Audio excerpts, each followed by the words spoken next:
परमेश्वरका दैनिक वचनहरू। परमेश्वरको कार्यको हरेक चरण सारा मानव जातिको खातिर कार्यान्वयन गरिन्छ र यो सारा मानव जातिप्रति लक्षित हुन्छ। यो देहमा गरिने उहाँको काम भए तापनि यो सारा मानव जातिप्रति नै लक्षित हुन्छ। उहाँ सारा मानव जातिका परमेश्वर हुनुहुन्छ र उहाँ सृष्टि गरिएका र सृष्टि नगरिएका सबै प्राणीहरूका परमेश्वर हुनुहुन्छ।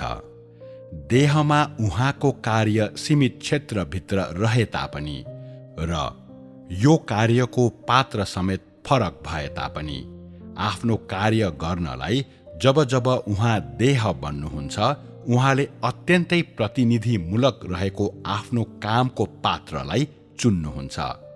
उहाँले काम गर्नको लागि सरल र अउल्लेखनीय मानिसहरूको समूहलाई छनौट गर्नुहुन्न, बरु देहमा उहाँको कामका प्रतिनिधिहरू हुन सक्ने मानिसहरूको समूहलाई आफ्नो कामको पात्रको रूपमा छनौट गर्नुहुन्छ।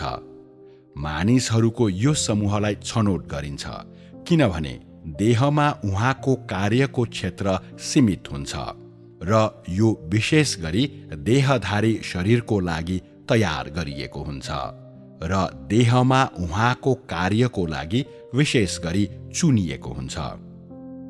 आफ्नो कार्यका पात्रहरूको परमेश्वरको छनौट आधारहीन हुँदैन, तर यो सिद्धान्त अनुसार गरिन्छ।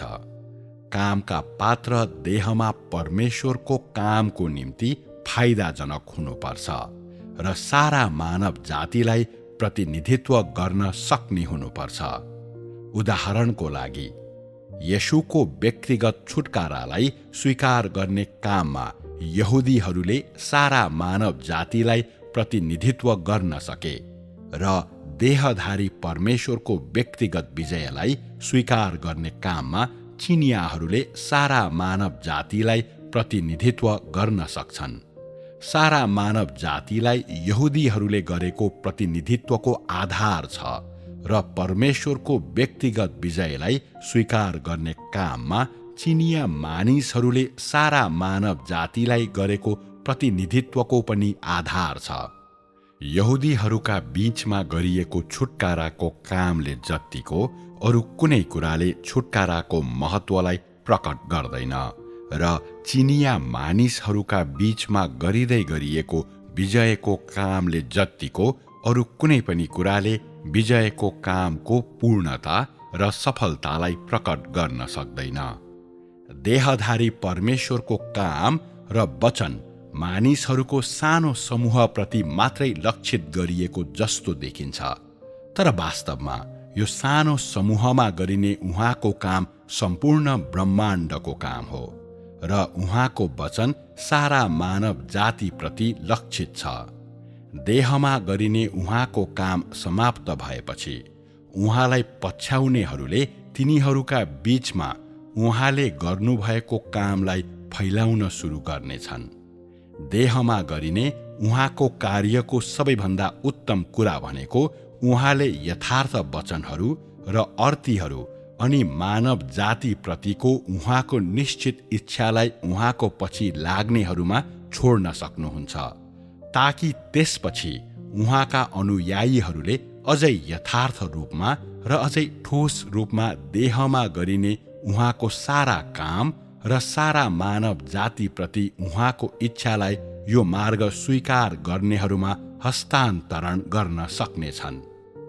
मानिसको बीचमा देहमा गरिने परमेश्वरको कामले मात्रै परमेश्वर मानिससँगै रहनु र सँगै बस्नुको तथ्यलाई साँचो रूपमा पूरा गर्न सक्छ। यो कार्यले मात्रै परमेश्वरको मुहारलाई हेर्ने, उहाँको कामलाई अवलोकन गर्ने र उहाँको व्यक्तिगत वचन सुन्ने मानिसको इच्छालाई पूरा गर्न सक्छ। यहोवाको फर्काई मानव जाति कहाँ देखा परेको बेला मात्रै देहधारी परमेश्वरले त्यो युगलाई समाप्त गर्नुहुन्छ र अस्पष्ट परमेश्वर माथिको मानव जातिको विश्वासको युगलाई पनि उहाँले समाप्त गर्नुहुन्छ। निश्चित रूपमा अन्तिम देहधारी परमेश्वरको कार्यले सारा मानव जातिलाई त्यो युगमा ल्याउँछ जुन अझै वास्तविक, अझै व्यवहारिक र अझै सुन्दर हुन्छ। उहाँले व्यवस्था र धर्म सिद्धान्तको युगलाई समाप्त गर्ने मात्र होइन, तर अझै महत्त्वपूर्ण कुरा, उहाँले मानव जातिको निम्ति त्यो परमेश्वरलाई प्रकट गर्नुहुन्छ जो वास्तविक र सामान्य हुनुहुन्छ, जो धर्मी र पवित्र हुनुहुन्छ, जसले व्यवस्थापन योजनाको कार्य खुल्ला पार्नुहुन्छ, जसले मानव जातिका रहस्यहरू र गन्तव्यलाई प्रदर्शन गर्नुहुन्छ, जसले मानव जातिलाई सृष्टि गर्नुभयो र व्यवस्थापन कार्यलाई समाप्त गर्नुहुन्छ, अनि जो हजारौं वर्षसम्म गुप्त बस्नुभयो। उहाँले अस्पष्टताको युगलाई पूर्ण रूपमा समाप्त गर्नुहुन्छ। उहाँले त्यो युगलाई अन्त्य गर्नुहुन्छ जुन युगमा सारा मानव जातिले परमेश्वरको मुहारलाई हेर्ने इच्छा गर्छन् तर त्यसो गर्न सक्दैनन्। उहाँले त्यो युगलाई समाप्त गर्नुहुन्छ जुन युगमा सारा मानव जातिले शैतानको सेवा गरे, अनि उहाँले सारा मानव जातिलाई पूर्ण रूपमा नयाँ युगमा डोर्याउनुहुन्छ। यी सबै परमेश्वरका आत्माको स्थानमा देहमा हुनुहुने परमेश्वरको कामको परिणाम हो। जब परमेश्वरले देहमा काम गर्नुहुन्छ, उहाँलाई पछ्याउनेहरूले उपरान्त त्यस्ता कुराहरूलाई खोजी गर्ने र छामछुम गर्ने गर्दैनन् जुन अस्तित्वमा छ र अस्तित्वमा छैन जस्तो देखिन्छ, र तिनीहरूले अस्पष्ट परमेश्वरको इच्छाबारे अनुमान गर्न छोड्छन्। जब परमेश्वरले देहमा गर्ने आफ्नो कामलाई फैलाउनुहुन्छ, उहाँलाई पछ्याउनेहरूले उहाँले देहमा गर्नुभएको कामलाई सारा धर्महरू र सम्प्रदायहरूमा फैलाउँछन्, र तिनीहरूले उहाँका सबै वचनहरूलाई सारा मानव जातिको कानमा सुनाउनेछन्। उहाँको सुसमाचारलाई ग्रहण गरेकाहरूले सुनेका सबै कुरा उहाँका कार्यका तथ्यहरू हुनेछन्। मानिसले व्यक्तिगत रूपमा देखेका र सुनेका कुराहरू हुनेछन् र तथ्यहरू हुनेछन्, हल्ला मात्र होइन। यी तथ्यहरू त्यो सबुत हो जसद्वारा उहाँले काम फैलाउनुहुन्छ, र ती उहाँले काम फैलाउने क्रममा प्रयोग गर्नुहुने औजारहरू पनि हुन्। तथ्यहरूको अस्तित्व बिना उहाँको सुसमाचार सारा देशहरू र सबै स्थानहरूमा फैलने थिएन। तथ्यहरू बिना, तर मानिसहरूको कल्पनाहरूद्वारा मात्रै। उहाँले सारा ब्रह्माण्डलाई विजय गर्ने काम कहिल्यै गर्न सक्नुहुने थिएन। आत्मा मानिसको लागि छुन नसकिने छ र मानिसको लागि अदृश्य छ, र मानिसको लागि गरिने परमेश्वरको कामको थप प्रमाण वा तथ्यहरूलाई छोड्न आत्माको काम असमर्थ छ। मानिसले परमेश्वरको वास्तविक मुहारलाई कहिल्यै हेर्ने छैन। उसले सधैँ अस्तित्वमा नभएको अस्पष्ट परमेश्वरमा विश्वास गर्नेछ। मानिसले परमेश्वरको मुहारलाई कहिल्यै हेर्ने छैन, न त मानिसले कहिल्यै परमेश्वरले व्यक्तिगत रूपमा बोल्नुभएका वचनहरूलाई नै सुन्नेछ। आखिर मानिसका कल्पनाहरू रित्तो छन् र यीद्वारा परमेश्वरको साँचो मुहारलाई प्रतिस्थापन गर्न सकिँदैन। परमेश्वरको अन्तर्निहित स्वभाव र परमेश्वर स्वयंको कामको नक्कल मानिसले गर्न सक्दैन।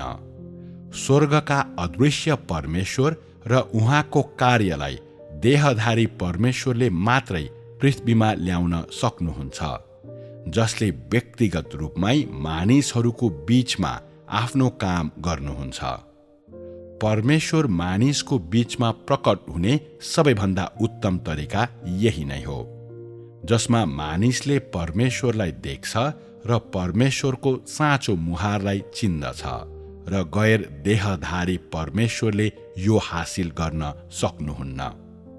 आफ्नो कामलाई यो चरणसम्म अघि बढाइसकेपछि परमेश्वरको कार्यले पहिले नै अधिकतम प्रभाव हासिल गरिसकेको छ, र यो पूर्ण रूपमा सफल भएको छ।